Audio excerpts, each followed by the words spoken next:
Felici questa sera di aprire questa puntata di London Calling parlando proprio di musica, ma in questo caso di musica britannica, perché fino a pochi giorni fa stavamo parlando dei Brit Awards, di questo grande successo, uno degli eventi musicali inglesi e anche a livello internazionale che continuano a promuovere la musica britannica, ma anche quella estera. E ne parliamo proprio con Gennaro Castaldo, che è qui con noi, il direttore of Communication of the British Phonographic Industry. Welcome.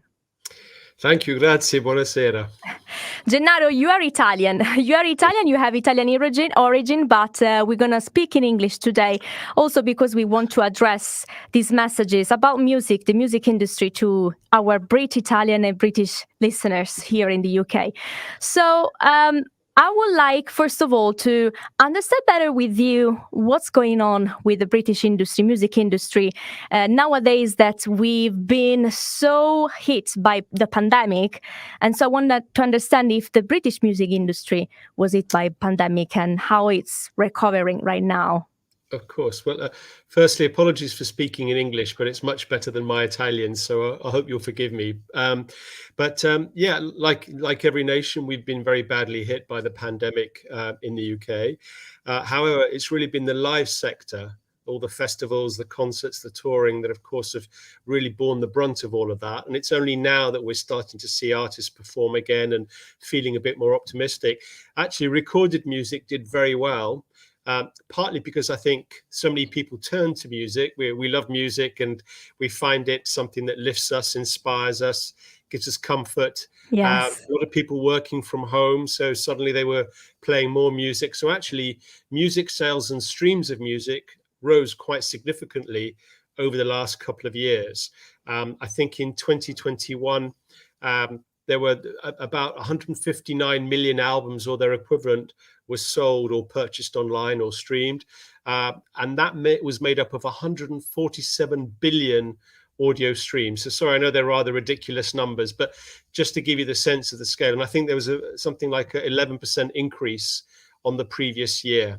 And the previous year, there'd been a growth as well. So people were listening in ever larger numbers and across all sorts of music, all genre of music, obviously pop, but rock and grime and rap music, hip hop, which is very popular in the UK and has very much become part of the mainstream now, mainstream pop, That's rap true. artists, big stars here like Stormzy and Dave and others. But also, people were listening to classical music, choral music that suited you. So it was music across the board. And of course, because we stream, you can get music instantly from wherever, or you could promote music all around the world. So it's seamless and without borders. So I guess that was one advantage in the pandemic, that music had no restrictions. People could listen to whatever they wanted. That's very interesting. Yeah. And it was really just live, unfortunately, that bore the brunt and we weren't able to support our artists. Yeah. Like in Italy and other type of countries. Quello che ha detto Gennaro in questo momento è che purtroppo anche la musica britannica ha avuto dei alti e bassi. Abbiamo visto che soprattutto il settore del live ha avuto delle difficoltà, come comunque in tutti gli altri paesi, ma comunque gli streaming e anche la produzione musicale è andata avanti. Forse anche questo è stato anche un modo per dimostrare quanto la musica, nonostante tutto, non ha avuto alcun tipo di restrizione rispetto invece a tutto quello che noi abbiamo trascorso. Perché ci fosse ascoltando in questo momento, noi siamo in diretta con il direttore delle comunicazioni del British Phonographic Industry, che è uno dei più importanti trade body che rappresenta la musica britannica, e al tempo stesso è lo stesso trade body che organizza anche i Brit Awards. So the British Phonographic Industry organized the Brit Awards, and congratulations for this edition. Thank you. Yes, so we own and organise the Brit Awards. I should say we represent record labels in the UK. So that's really what we do. And we also organise and own the Mercury Prize, which you may be familiar with, which takes place in September. So thank you. It was very, very stressful, particularly for my colleagues that have to organise it, because the planning is immense. You start a year before.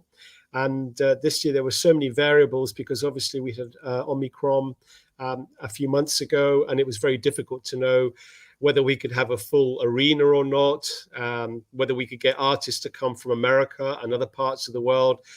So many elements were very difficult to plan. And also, although it's a charity event, it's also an event for lots of hospitality. So record labels, music companies normally book suites or tables, and they're very important to the revenues of the event because that's what generates the money for our charities. So again, it was very hard to maximize the event from that point of view. But as a spectacle, speaking creatively, we thought it was fantastic. And obviously It Adele was. came home and performed. Yes. Ed Sheeran with Bring Me the Horizon. That was my favorite part of the show. The opening I thought was spectacular. Little Sims, who's been breaking through, and this really was her moment this year. And she came on stage with her mother, if anyone saw that, which is a very touching Yes, moment. it was. Becky Hill, who's a great dance artist who's been trying for many, many years to break through, and she won. And anyone that watched it would have seen her move to tears. You could see how much it meant to her. Dave performed again. Sam Fender, who's another great breakthrough artist, he really also helped to steal the show with a great performance. So it was a wonderful performance, as diverse, really reflecting the vibrancy of British music. Sadly, there were no American artists or European artists. I, for one, was really hoping that Måneskin would Yes, win an award. And I'm in the exactly. voting. I'm in the voting academy, one of 1,300 people, and I voted for them in that category. So I was devastated that they didn't win, and I was a bit surprised, if I'm honest. Yeah, London One Radio was surprised as well because, yes, as I was saying to all our listeners, the Brit Awards are very important, not only for the British industry, because, as you said, Gennaro, so many people comes from around the world. And in this case, this edition nominated also Måneskin as one of the best international group. They didn't win, but anyway, they have the platinum, of course, the platinum certification in the UK for I Wanna Be Your Slave. So congratulations to Måneskin. But I was very, curious. Since they won the Eurovision Song Contest, have the British people roused their interest towards the Italian music in general? Oh, I think so. I think they had 3 singles in the top 10 of the official charts, which is, I think it makes them the most successful Italian act in the UK chart history, I think. And people have certainly, I think, shown a lot more. If I'm honest, and I'm of Italian origin, so it hurts me a bit. There's not normally too much respect for Italian or European music, maybe kind of Swedish or German, but Why normally, that? well, I guess there haven't been that many big names. Obviously in Italy, there are lots of very famous pop stars, but it's a different culture, a different sensibility, different style of song that doesn't really, I think, connect with British music fans. And I think Måneskin were one of the first ones that had a purely global rock sound that I think would work anywhere in the world, in other parts of Europe, Asia, Japan, Everywhere. US. So they were a truly international act, whereas normally other Italian artists kind of sound Italian, and they're still very much for an Italian audience. So I think Måneskin are exciting because they're the first truly kind of global sounding Italian act, and hopefully that will bode very well for future songs of theirs. In fact, one little secret, they were due to actually perform at one point. That there were talk that they might be performing at the Brits. I was keeping my fingers crossed that they would, but for whatever reason, it didn't come to pass. But that would have been a truly spectacular arrival in British music to have actually had them on the Brits as well. But, the reason why I ask you this question is because right now, especially the Italian record labels, probably one of the main goals is basically exporting the Italian music abroad. So I want to understand with you, what do you think are probably the requirements that Italian artists should focus on in order to, be successful even in the UK and touching the hearts of so many people here in this country? Well, that's a deep, profound question, really, if we understand that. I guess they have to make a sound, which firstly is in English, which is sad in a way, but I guess that's the universal language of music. And they have to kind of make music that does kind of connect to what particularly younger fans want to listen to as well. I mean, typically Italy has kind of more ballads and romantic songs, and they have a certain sort of folk sensibility. I mean, again, I'm from Italian origin, so I know all about those songs and Neapolitan music, Roman music. I know that that's where our origins in music come from, and very often our songs reflected that. But if we really want to compete globally, they have to make music that appeals to kids in the UK, in the US, and Japan, Germany, everywhere else. So I think it will be interesting to see how Måneskin inspire a new generation of artists. True. Yeah, Rock that's and very pop. interesting. But Yeah. you know what? Probably one of the best things that they can do right now is organizing some UK tours. That's the best thing. Yeah, they really should, I think, build on the momentum and their profile, and yeah, people really like them, and yeah, and there's something about them that I think is very playful and fun, and Yes. people respond to that. So I think if they could come and perform here sooner rather than later, I think they can really build on their success and sort of develop a real following rather than just a one-off following sort of Eurovision. So I I hope they can do remember that. I remember the first concert of Måneskin that we promoted. It was like few years ago. But you know, there were like so much interest from the British people, and they were like playing Italian music because in those times they didn't have too much and too many English songs. So they were just playing their music, and anyway, they really enjoy. The English people are very like, when they are in a place, in a venue with live music, they don't care. They enjoy the music, and I think they can create and relate to them very easily. What do you think? No, I agree, and I look forward to seeing them here in the UK. I'm sure they must come and perform soon. So fingers crossed. You know, they'll start announcing all the big festivals and concerts in London and all around the country. So I'm hoping they'll come very, very soon. I guess what would also help maybe is if they can get on the bill with a really big kind of global act, maybe together, that would help them reach an even wider audience, I think. So Making some featuring as well. Why not with other I artists? that would be fantastic. But, you know, to see them at the O2, I mean, the great thing is they should be able to attract enough people to sell out the O2 or Wembley or somewhere of that scale. That they have enough profile and sort of popularity, I think, to be able to capitalize on that. But then it might be nice also to do some smaller venues like the Hammersmith Apollo, which I think is just As they usually 2,000 do as people. well. Laura Pausini, for example, or Yeah. Eros Ramazzotti, they did it even in the No, they past. do come over, but normally they only appeal to Italian people living in, Yeah, in the I mean, UK. I went to see Il Volo, yeah, but they were at the Royal Albert Hall, so yeah, it's always packed out with Italian fans. You don't normally get British fans to go. So this is the big crossover artist that I think will introduce Italian music to a much wider audience. And I really hope that this is a significant moment. I'm also in touch with sales and events in Italy, and I know that music consumption is rising, streaming is rising. They You are. have a wonderful organization in Italy called FIMI, based in Yes. Milan. They do a Yes. great job, and I know that Italian music is definitely on the rise.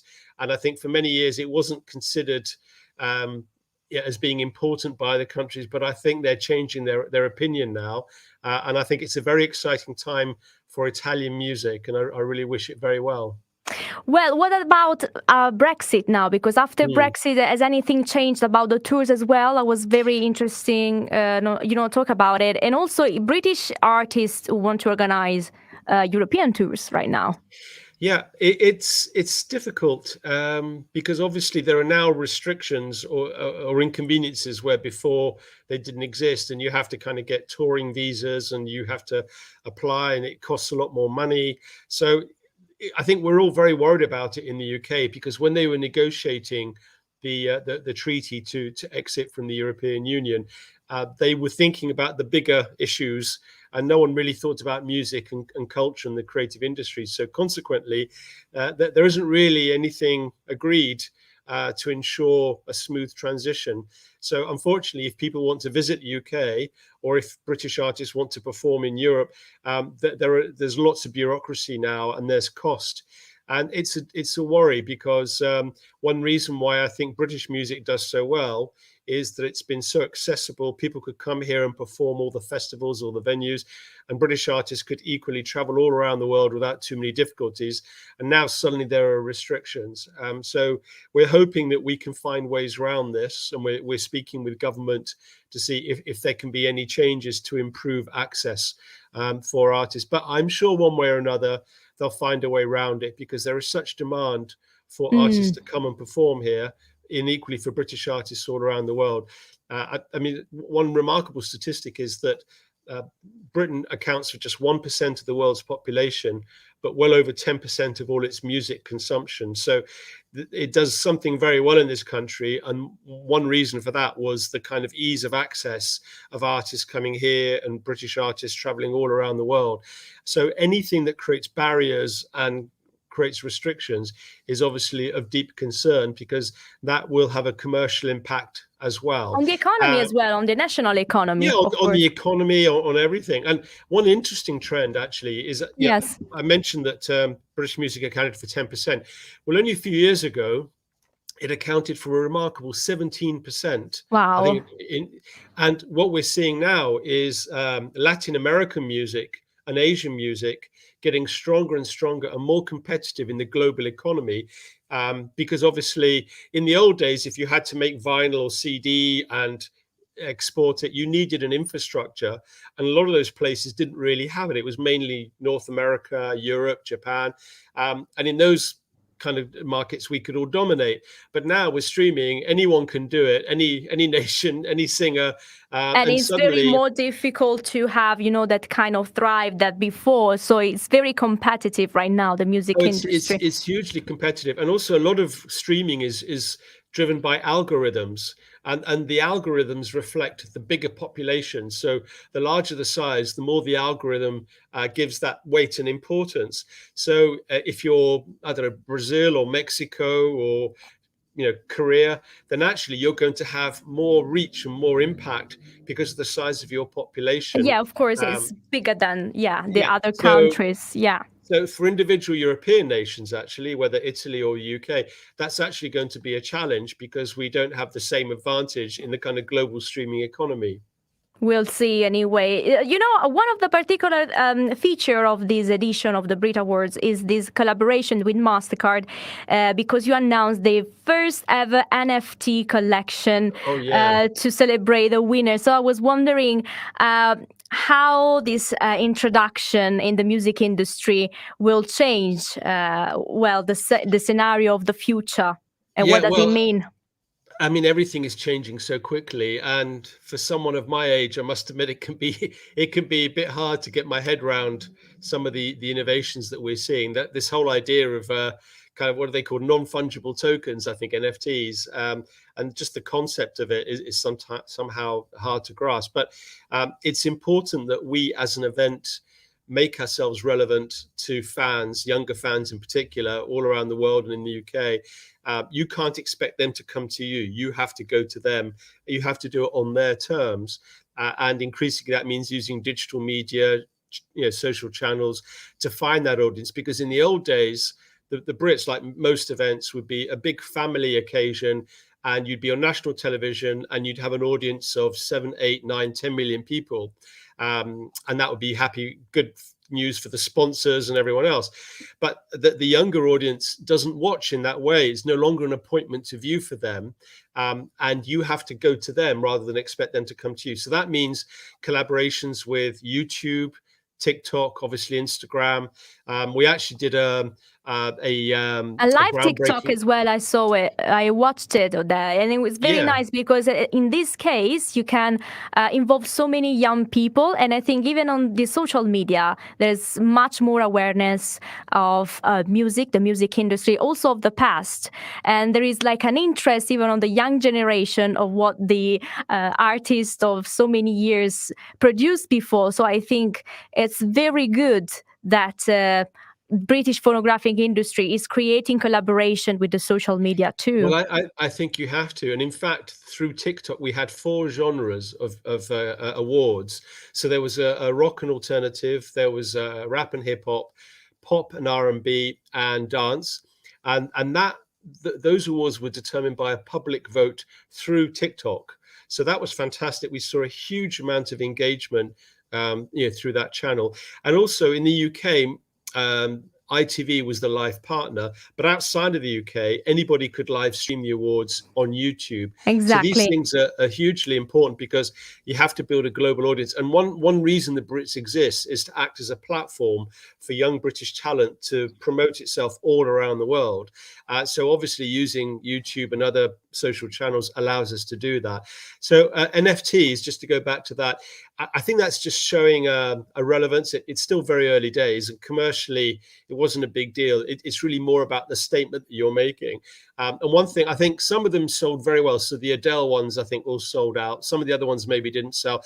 And in fact, the feedback that we got is that with NFTs, what does well is one single exclusive thing that only one person can buy, rather than having a series of them. People want one-off exclusives. So I think we've learned from that. So maybe next year we can develop it again, because this was the first time that we did it. Of course. Yeah, of course. I think there's gonna be so many changes after this first editions, and you're gonna be completely upgraded and very competitive of the music industry globally, to be honest, because I think this is the first ever event with NFT collection. No, I think not? So. I think too. Well, like in the UK. I think so. Certainly. And also, we did another groundbreaking thing with Roblox, which is a game platform. So you're getting millions of young gamers playing. And we actually had a live performance by an artist called Pink Pantheress, who's a new kind of rap pop star, R&B pop star. And she performed live in this kind of virtual world of Roblox. So again, don't ask me to explain it. It's not my world. But it's about trying to find the audiences where they are, not expecting them to come to you. So that's why I think the Brits always does very well. It innovates. It tries to keep in touch with cultural, social trends. So one other thing that we did this year was to introduce an Artist of the Year category, which was a gender neutral category, which is quite controversial because previously we had male and female categories.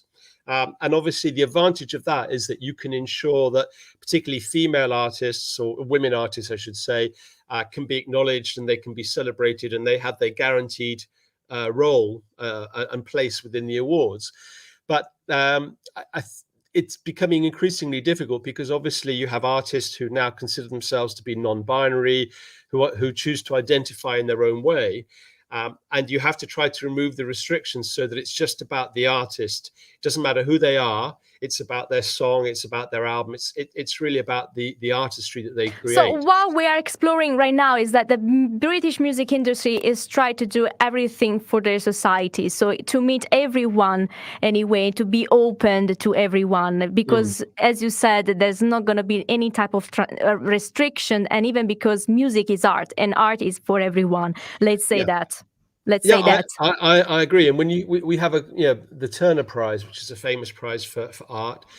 We have the Booker Prize, which is for literature, and they don't decide if it's a man or a woman. They just say who wrote the best book, who did the best piece of art. So why should it matter if someone is a man or a woman or black or Asian or gay or LGBT? It should just be about what they create. And I think exactly, to me that makes a lot of sense. But equally, we're aware that in the UK, at least, and probably around the rest of the world, men tend to be more commercially successful than women. There are probably structural issues that stop women from coming into the industry, or maybe fulfilling their full potential once they're here. So we understand why some people say you should have categories for women as well. But I would argue that actually that's a dangerous thing too, because it masks the true nature of the industry. Because so long as we keep having women categories and Adele and others keep winning awards, then you don't see what's underneath. Whereas if you take those away and it's just about the artist categories, then you have complete transparency. And if true. If ever you have any issues, then it means that you as an industry, you have to acknowledge it, you have to own it, and then you have to act on it. So that puts the responsibility on our industry to fix things if we see there are problems. So I personally think this has been a very good move. And actually, it was remarkable that out of the 15 awards that were given out this year, 10 were by women or for women. If you include one artist, Wolf Alice, that had a woman in as the lead singer with some men. So that's incredible. It might not happen next year, but let's see. Yeah, Why? yeah. Yeah, never say never. Gennaro, it was wonderful speaking to you and understand better what's happening with the British music industry. There are so many other projects that I would like to discuss about it in another interview. If you allow me also to contact you back, I will be very delighted to host you back on London One Radio. Well, that's very kind. I'd be honored to be on. And one thing, I heard the new Eurovision entry by Mahmoud and Blanco, and that sounds great. And I think Italy will hopefully do well again in May. So all the very best for that. Finger crossed. Finger crossed Absolutely. for them as well. Thank you, Okay. Gennaro. Buonasera. Buonasera, buona serata. E noi invece continuiamo con il nostro palinsesto, meravigliosa la conversazione insieme a Gennaro Castaldo, il direttore delle comunicazioni della British Phonographic Industry. Come vi abbiamo anticipato, è uno dei trade body che rappresenta tutte le record label qui in Gran Bretagna, ed è stato veramente interessante scoprire come il mondo musicale qui in Gran Bretagna sia aperto a qualsiasi tipo appunto di artista. Come lui ha detto anche adesso, prima di concludere la nostra conversazione, non ha importanza se quella persona sia donna, uomo o appartenga all'LGBT community, it doesn't matter, l'importante è l'arte, quello che loro producono, ed è questo che bisogna valorizzare nella musica. Quindi non creare discriminazioni, barriere, restrizioni, ma essere il più liberi possibile. E forse questo potrà essere solo il primo passo attraverso cui la musica potrebbe pian piano poi cambiare la nostra società, e speriamo anche in meglio. Quindi veramente incrociamo le dita. Gennaro, lui ha anche origini italiane, ci ha spiegato quanto abbia votato anche per i Maneskin per essere nominati poi e vincere il premio, il Brit Award come Best International Group. Purtroppo non ce l'hanno fatta, ma hanno portato a casa un altro grande successo, ovvero la certificazione del disco di platino per il singolo I Wanna Be Your Slave. Pensate che ha venduto qui in Gran Bretagna oltre 600.000 copie, quindi complimenti ancora ai Maneskin perché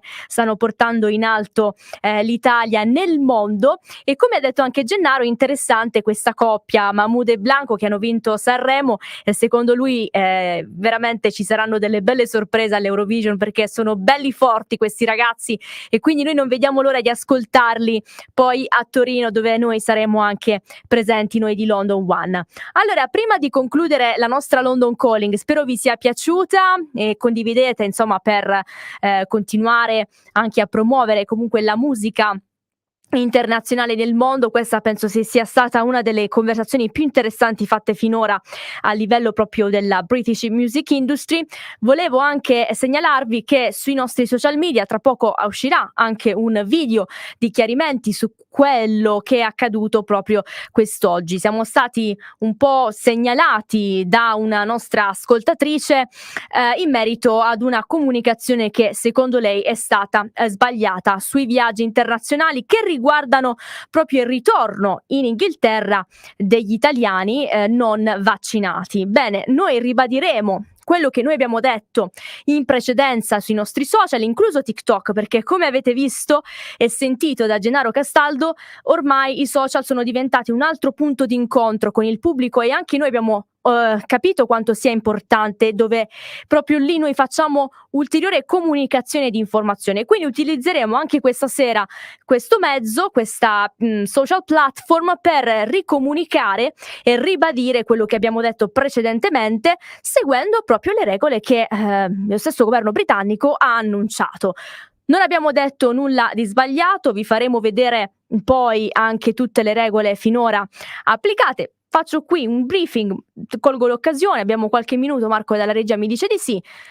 Molto semplice, i non vaccinati che tornano in Inghilterra, nuove regole introdotte dall'11 febbraio, non dovranno più fare la quarantena, ma soltanto un test pre-partenza entro le 48 ore prima del vostro imbarco, poi il famoso passenger locator form. Una volta arrivati, se non risultate positivi al Covid, anche se siete non vaccinati, a questo punto vi conviene fare soltanto il test del famoso secondo giorno, il test da eseguire entro il secondo giorno dal vostro arrivo chiudo questo discorso qui in diretta radiofonica anche su Facebook Live e poi farò un briefing più tardi sui nostri social media. Vi ringrazio per averci ascoltato, come sempre noi ci vediamo con la prossima rassegna stampa domani mattina alle ore 8, 9 se ci seguite dall'Italia, e per qualsiasi cosa noi ci siamo, quindi allo 07 58 65 97 937 potete contattarci al numero WhatsApp per maggiori chiarimenti o qualsiasi altra domanda. Grazie e buona serata.